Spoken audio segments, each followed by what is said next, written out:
Hallå där allihopa! Välkomna till kanalen. Här står jag, Peter och Jonas.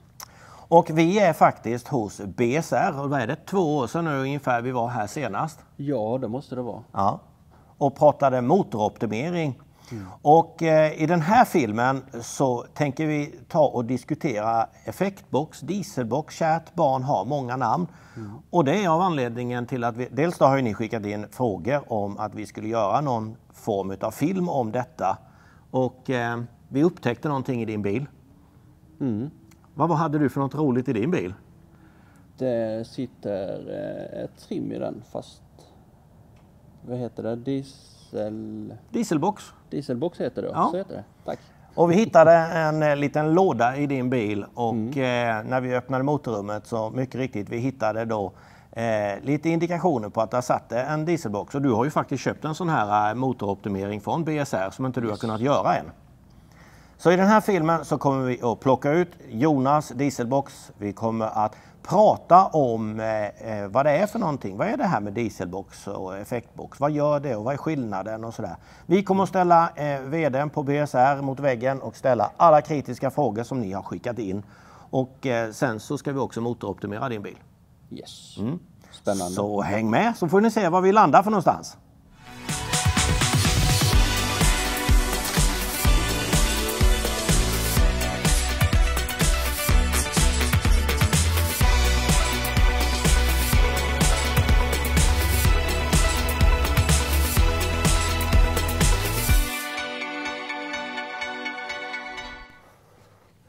Ja, nu har vi fått in bilen, Jonas bil. Och ja, Stefan. Nu ska du stoppa huvudet i det här motorrummet och se om du hittar en effektbox eller dieselbox. Kärt barn, som sagt var många namn. Ja, men precis. Ja. Nej, men det är precis som du sa innan där, att det är ju rätt så enkelt att hitta dem. För de här kablarna ser ju inte original ut. Där sitter lite extra buntband och sådär. Och ja, där hittar man en box och den är placerad rakt över säkringshållaren. Så man kommer inte åt den om man har den där. Men de kan sitta lite gömda sådär. Det är ju oftast inget som man vill skylta med att man har en sån där box om man säger så. Nej, för vi har ju lite frågor sen som just då var till exempel bilprovningen säger om såna här boxar. Ja, precis. Men det tänkte jag vi tar det lite sen. Ja, men precis. Ja. Men ibland så döljs det även utav motorkåpan eller sådär. Så man brukar vara kreativ när man placerar den där boxen. Och det som gjorde att vi konstaterade detta var ju att vi hittade ju tomkartongen i den här bilen när Jonas och Linda köpte den här bilen på en sån här dieselbox. Ja, okay. Och då började vi fundera och så öppnade vi motorrummet och då tittade vi på den här kabelhöfsan som faktiskt inte ser så original ut utan det ser ut som att någon har varit inne här och kladdat. Ja. Så där är det inkopplat och man ser att det står här är någon dekal där det står rail druck sensor. Och det betyder i princip att det är sladden som går till tryckgivaren som sitter på common railen. Så att det är typiskt. Det är där man vill koppla in sig när man har sån här box då.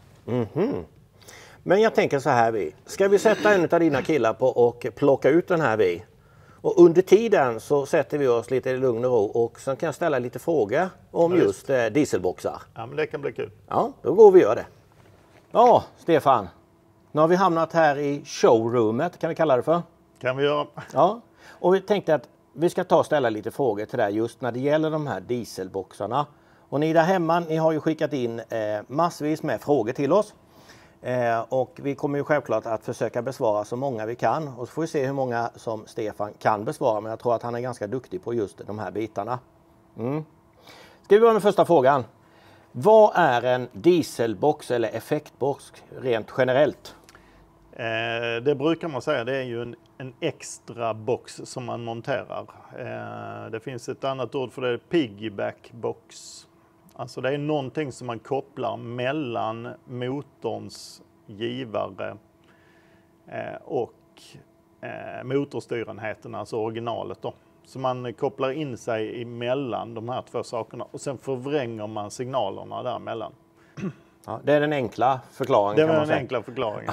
Ja, precis. Vad jag har förstått och kunnat läsa i olika forum så är det en del som är jättenöjda med en sån här dieselbox och en del är mindre nöjda. Jag pratade med en bilverkstad som senast för förra veckan som sa att de har plockat bort ganska många av de här dieselboxarna på grund av att det skapar en hel del problem med dem. Vad är det om vi skulle titta på det? Det är bra om det funkar, men vad är det den här boxen gör och vad är det som gör att det blir ett problem? Det är rätt så mycket faktiskt som inträffar. I och med att den förvränger signalerna emellan motorn och motorns dator, om man säger så. Så vet man ju egentligen inte riktigt vad den kan åstadkomma för fel. För den motorns styrenhet vet inte vad som händer. Kan man lite kort förklara det så. Till exempel så blir ju inte de uppgifterna som motorns styrenhet får stämmer ju inte med verkligheten. Som till exempel trycket i fuel rail. Och det är ju en typisk sån grej som man gärna vill höja trycket på bränslet då. De flesta boxarna kanske bara gör det till och med. Och konsekvenserna blir, man kanske inte tror att de blir så stora, men det blir rätt så stora konsekvenser. Till exempel så känner den ju alltså inte av hur mycket bränsle som sprutas in. Och det kanske man tycker, nej men det har inte så stor betydelse, men det är väldigt viktigt att motorn känner till det. För utifrån det så ska den ju till exempel beräkna hur mycket oljan har slitits. Alltså försämringsfaktorn på motoroljan stämmer ju inte längre då. Så serviceintervallet blir inte rätt. Den vet inte hur dålig motoroljan är, utan den är betydligt sämre än vad motorn tror. Likadant så kan det vara de med antispinnsystem till exempel. När den börjar spinna, om man accelererar och det är halt ute eller någonting inträffar, så reducerar ju motorstyrenheten kraften. Men den reducerar ju inte rätt, för den har ju fått en förvrängd signal. Skulle man kunna säga att en effektbox, om vi nu kallar det för effektbox, oavsett vad det finns, för det finns ju olika märken på de här effektboxarna, men att den lurar systemet? Är det ett enkelt uttryck? Det är det som inträffar. Ja. Så den lurar systemet. Men det absolut värsta kanske, och det mest kostsamma för bilägaren, det är ju att när motorn ska reducera effekten, som till exempel om man har en automatisk växellåda eller robotlåda, så ska den ju dra tillbaka effekten tills växellådan har växlat färdigt, och då skickar den på effekten igen. Är det så att den inte reducerar effekten som den ska göra där, så ligger det ju alltså ett moment på under tiden som man växlar. Vilket gör att den sliter på kopplingarna i växellådan då. Så man kan väl säga skillnaden att mjukvaruoptimera som ni gör här på BSR tar hänsyn till de parametrarna i förhållandevis till en effektbox. Ja men precis. Så att är det så att liksom motorn inte får reda på vad det egentligen är för någonting som händer, så är man ute på hal is. Ja, intressant. Om man nu har en sån här dieselbox, kan det uppstå följdfel eller skada motor eller växellåda på något sätt? Ja men alltså även där är det ju svårt att säga vad det är för någonting som händer, men är det så att inte motorns styrenhet får reda på vad som händer, så kan ju till exempel bränsletrycket skena. Om bränsletrycket skenar så känner inte motorstyrenheten till det. Och då, det som kan hända då är ju att till exempel att bränslepumpen, högtryckspumpen, slits ut i förtid. Eller att du får alldeles för högt tryck till spridarna. Man kanske inte förstör spridarna, men de orkar inte öppna. Och då får du alltså motsatt effekt. Så ofta så känner man när man har en sån här dieselbox eller piggybackbox, så får du ett kraftigt vridmomentsökning precis när du ger gas och sen så mattas det av. Och det kan bero på sådana saker då. Om man har en husbil eller personbil för den delen och är osäker, hur kan man se om det är installerat en sån här effektbox i sitt motorrum? Alltså det är jättesvårt. Du själv var ute och letade efter den här boxen och du visste ju att det fanns en box i din bil. Eller till 90% tror jag. Men även för ett tränat öga så kan det vara svårt att hitta. Och bilprovningen har ju blivit satta till att kolla om det finns sådana här extra boxar. Och bilprovningen hittar ju inte många, det verkar inte så i alla fall. Så att, att gömma en svart låda med svarta sladdar i ett motorrum är ju ganska så enkelt. Så det är svårt. Men vad man kan tänka på, det är precis som du sa. Här sitter det en massa buntband som inte ser original ut. Ja, det var så vi upptäckte det på Jonas och Lindas bil. Att det här ser inte okej ut. Nej, det ser inte okej ut. Men sen så kan det vara att man följer kablarna som sitter borta vid tryckgivaren till fuel rail, alltså till bränsleröret där. Där är de ju väldigt glada för att koppla in sig där på den givaren. Så att ett tips är att kolla där borta vid den givaren då. Ja, så man kan väl säga då att man tittar, om man öppnar upp motorhuven, tittar ner och ser man någonting som ser onormalt ut eller många straps eller mycket överflödig kabel, det är en signal på det. Ja, precis. Ja, för jag har ju förstått att en del uppfinningsrika personer som monterar sådana här, och man kan göra det själv också, försöker ju gömma den här lådan hela tiden. Så att inte den ska synas, men man vill ha effekten. Men hur är den inkopplad in i motorn då? Nej, det är ju precis där. Det finns många olika typer, men rent generellt så vill de nästan alltid koppla in sig på just tryckgivaren borta vid fuel railen, alltså bränslefördelningsröret. Så att där borta sitter det nästan alltid kablar. Så, men sen finns det att man kopplar in sig på andra ställen också då. Så det, ja. Det finns, men generellt så kan man se den för den är kopplad. Vad jag har förstått och kunnat läsa mig till så är den kopplad emellan bilens originalkontakter. Så att man sätter en liten grej emellan sladdarna kan man säga. Ofta så är det, de drar ur en kontakt och så kopplar man in denna emellan då. Och då lurar boxen systemet. Ja. Ta motorn, vi var inne på det innan, men kan motorn och växellådan kan den ta skada på grund av att det är det här höga trycket? Eller hur kan det vara? Ja, men precis. Får du alldeles för högt tryck, då blir det ju så att bränslepumpen kan ta skada till exempel. Och motoroljan tar ju garanterat skada. Så att man sätter en farlig massa säkerhetsfunktioner ur spel. Det är väl det som är det farligaste då. Och i längre loppet så slits grejerna fortare då också? Kan man säga så eller? Ja, men precis.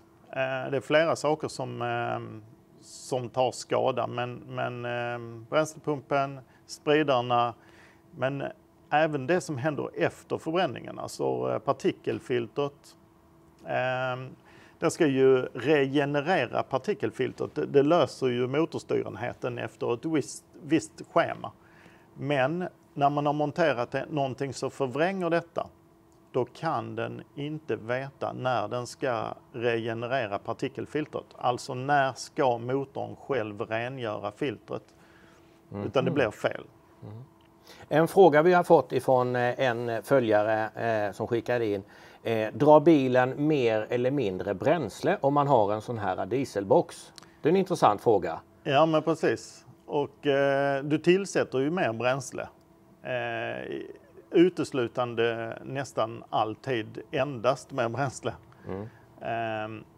Däremot så förvränger du ju signalen, vilket får din färddator till tro att den drar mindre. Aha, så den tar inte hänsyn till den informationen som puttas ut i min färddator? Nej, så att färddatorn den visar alltid fel om man har en sån här box. Du var inne på det här med besiktning och att bilprovningen har svårt att upptäcka dem. Och vi märker ju nu i Jonas och Lindas bil, vi hittade ju kartongen.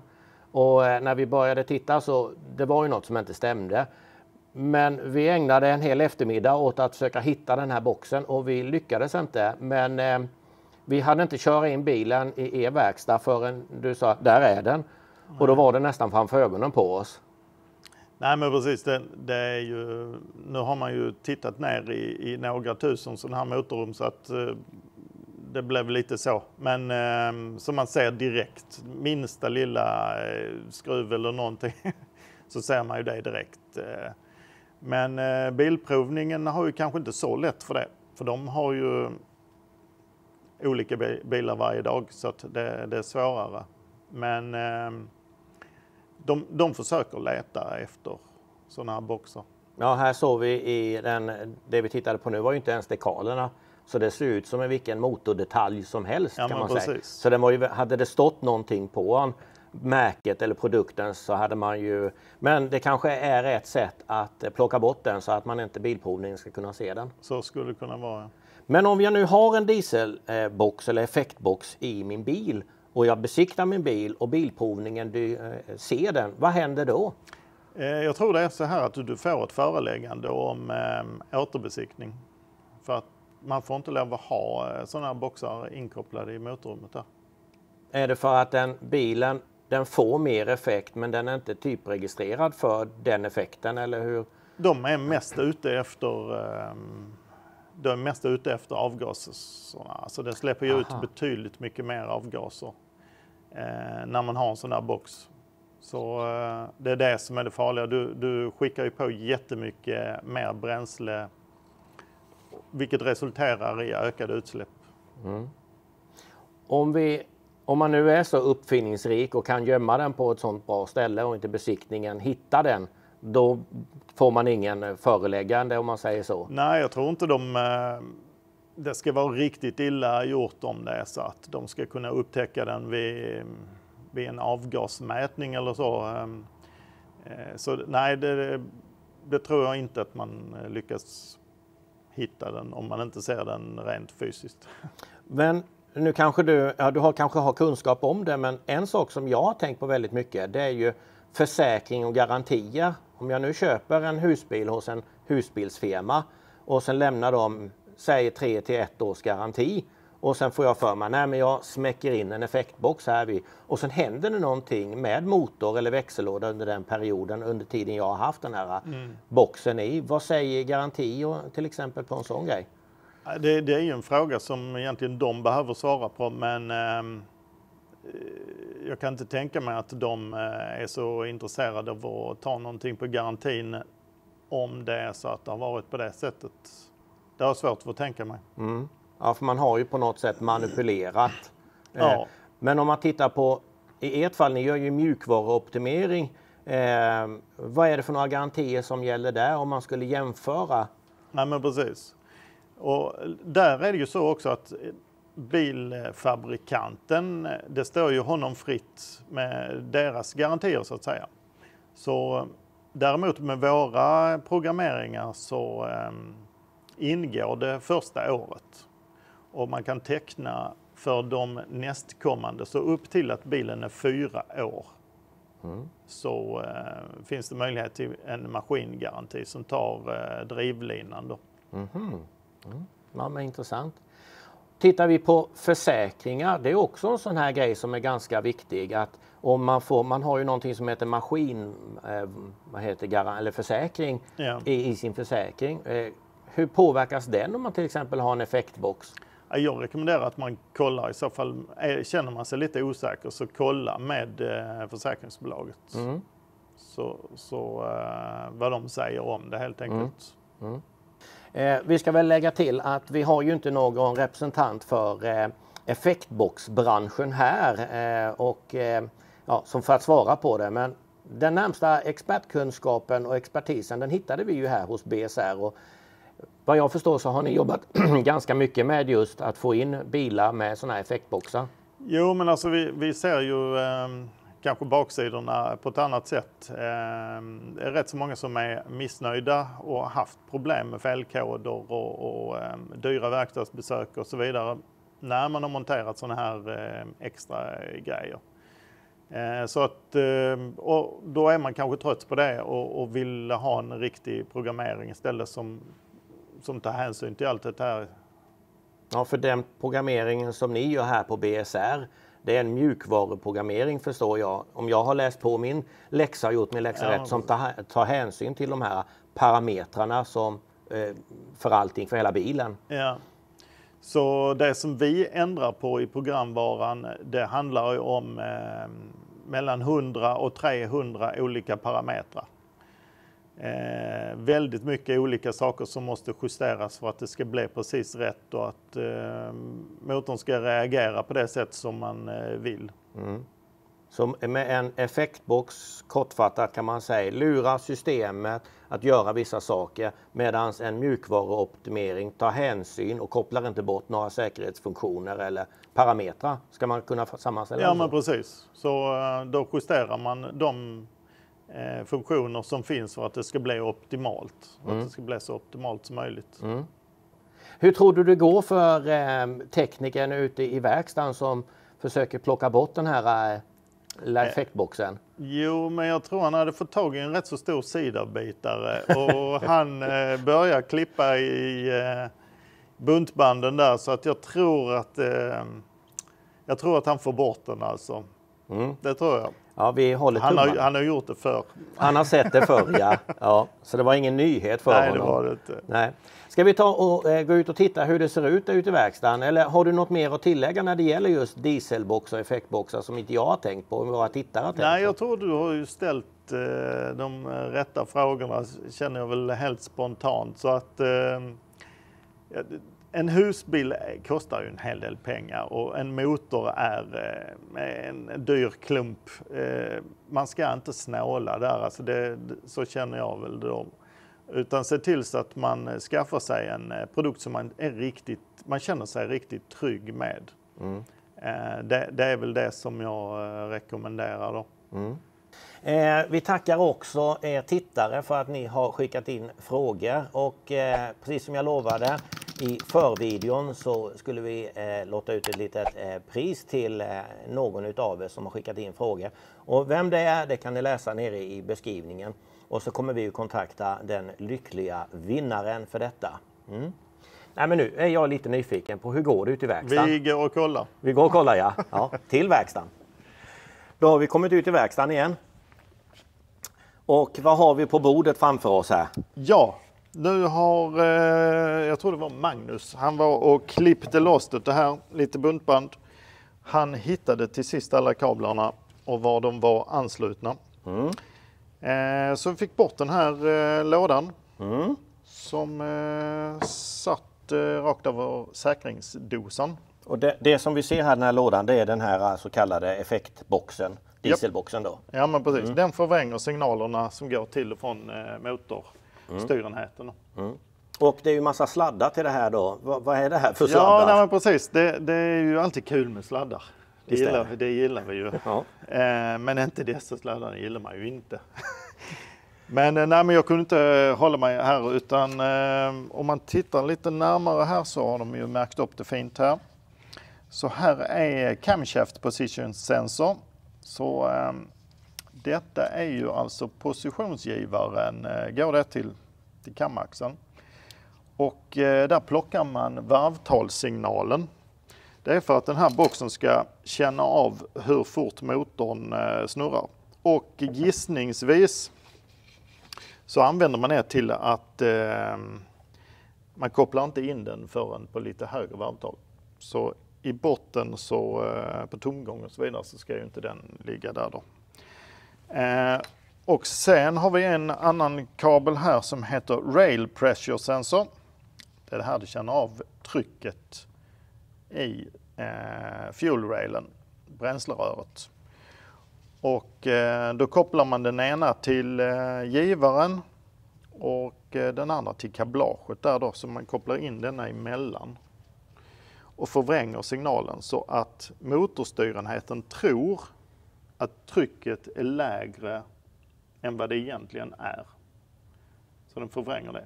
Och därmed så fyller den ju på med högre bränsletryck. Så detta är den farligaste då.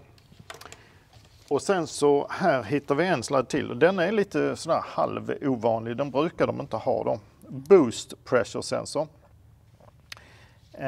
Den är till för, den sitter alltså på laddtrycksgivaren. Alltså tryckgivaren i insugningsröret.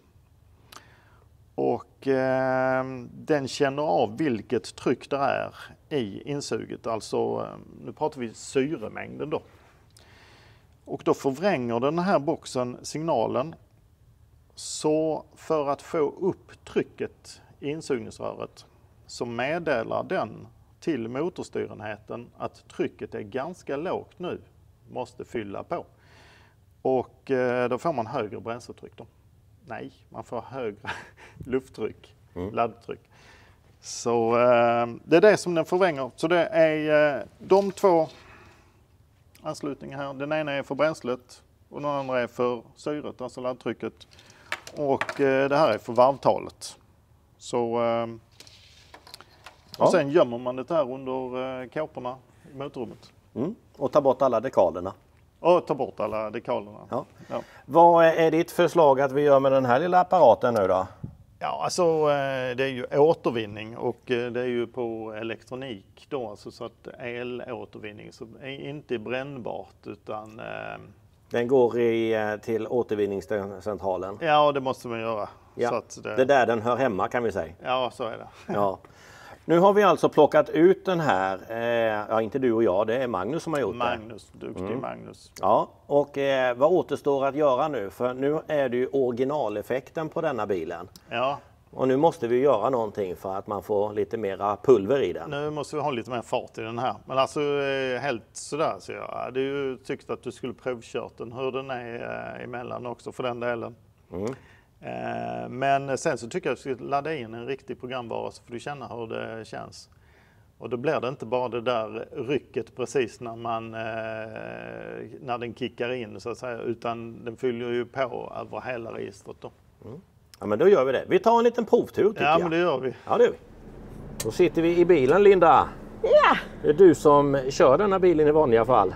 Det är ju så för att Jonas har ju fortfarande inte tagit ut körkort peak. Men han håller på att övningsköra. Ja. Han gör ju det. Ja, och nu ska vi nu få prova. Nu är dieselboxen, effektboxen bortplockad.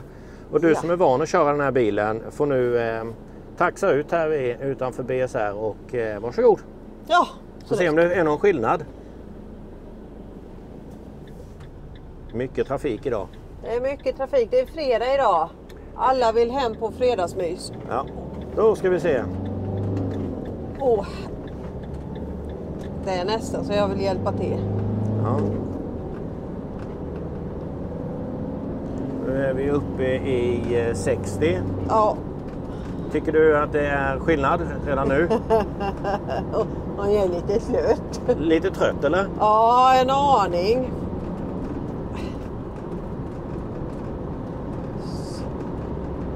Det känns som att du har inte den där sparken i baken som du har haft innan va? Nej.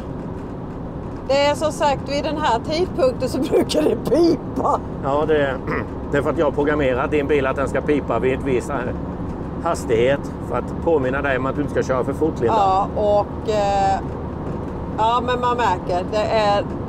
Hon är trött Bettan. Det är inte samma klipp i det. Det är inte samma.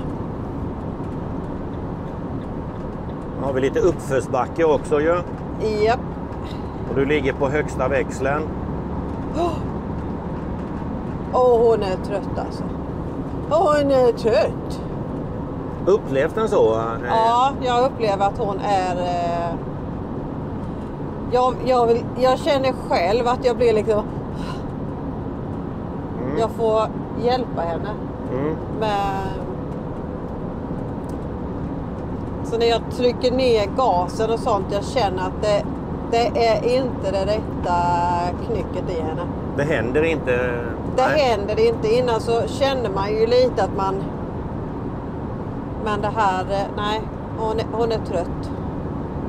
Du ser ju, jag har gasen i botten. Gasen i botten. Och det händer inte mycket. Nej. Nu har du en svag uppförsbacke också. Och nu kommer vi in i rondellen där vi ska vända. Ja, du märker. Ja, jag vill bara komma igen. Jag märker att det är... Du får inte den här hästbacken i ändan, får du inte när du vill trycka på. Nej. Nu gör vi ju inte någon omkörning här, men hur skulle du uppleva om du till exempel hade gjort en omkörning? Jag vill inte göra det. Nej. Det känns pinsamt.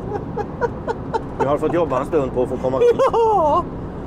Annars har man ju bara liksom swishat förbi och utan problem. Men det här känner jag liksom att jag får inte henne till... Nej. Hur mycket du än trycker på gasen. Ja, även om jag liksom lägger 5 nu och verkligen... Nej. Så vad har du gjort? Nej, men det är effekten av att man tar bort en dieselbox. För den gör ju trots allt rätt så mycket effekt precis där i början. Så när man ger lite gas då sprutar den in jättemycket diesel då. Så det är det du märkte där, nu försvann det. Ja, för hon var jättetrött. Ja. Alltså jag kände, kan någon putta på lite? Alltså för jag... Ja, nej. Och detta är ju en 130 hästars, om jag förstår det här rätt också. Så att, och jag har ju aldrig kört henne 130 hästars eftersom vi köpte henne. Med den, ja. Så att, ja, Jonas och de gjorde bra när de köpte henne. Nej, men det ska bli spännande att se, för nu tänkte vi ska lägga i en riktig programvara istället och se vad som händer då. Ja, då har Stefan som har plockat bort dieselboxen gjort entré igen. Jajamensan. Ja. Och nu ska vi då optimera den. Nu ska vi optimera den med BSRs mjukvara, precis. Och det var det vi gjorde på min husbil. Det stämmer, för ett tag sedan ja. Ja, vi får se. Kör på här. Då kör vi på. Börjar vi med att sätta på tändningen. Sen ska vi kontrollera vilken mjukvara som sitter i bilen. Trycker vi på identifiera. Så nu kontrollerar ju enheten vilken mjukvara som ligger. Nu har den gjort det. Och då ligger det en fil i den här som är rätt till den här bilen. Ja, du gjorde innan, utanför bild så gjorde vi en synkronisering på vad det var för bil och sen har vi synkat den vid datorn och nu har du rätt. Nu är det rätt fil, ja precis. Ja. Och då får vi de här alternativen. Trimma bilen med steg 1 eller återgå till original. Och idag ska vi ju trimma den. Jajamän. Så då trycker vi enter där. Då säger den att batteriet ska vara fulladdat och att allting ska vara rätt inkopplat. Så trycker vi enter för att starta. Vi hade till och med batteriladdaren påslagen nu också. Det ska man alltid ha när man optimerar. Så nu initierar den och där startar programmeringen. Så nu får vi vänta en stund. Ja, det här har vi ju gjort en gång exakt hur det här går till. Så att jag tänker att vi refererar till den lilla filmen uppe i ena hörnet här. Så kan man klicka på den så ser man exakt hur det går till i Då detalj. ser man exakt hur det går till. Ja. För nästa steg är ju provkörning. Det är det roliga steget. Får se, har det hänt någonting eller är det fortfarande lika trött som du var Men först? exakt. Ja. Men kör på nu så provkör vi strax. Det gör vi. Då Linda, sitter vi i bilen. Ja. Optimerat. Ja. Så nu tar vi henne på en testkörning och ser hur hon verkar. För sist vi satt här så var hon jäkligt trög. Ja, men vi ser nu är vi mitt inne i industriområdet här, men vi kan väl ta samma väg som vi körde förra gången så får vi samma typ av backe och alltihopa detta. Precis. Jesus! Är det någon skillnad Linda? Du, jag är bara på 4 där. Alltså... Han drar ju hela vägen, jag känner att den drar ju hela tiden.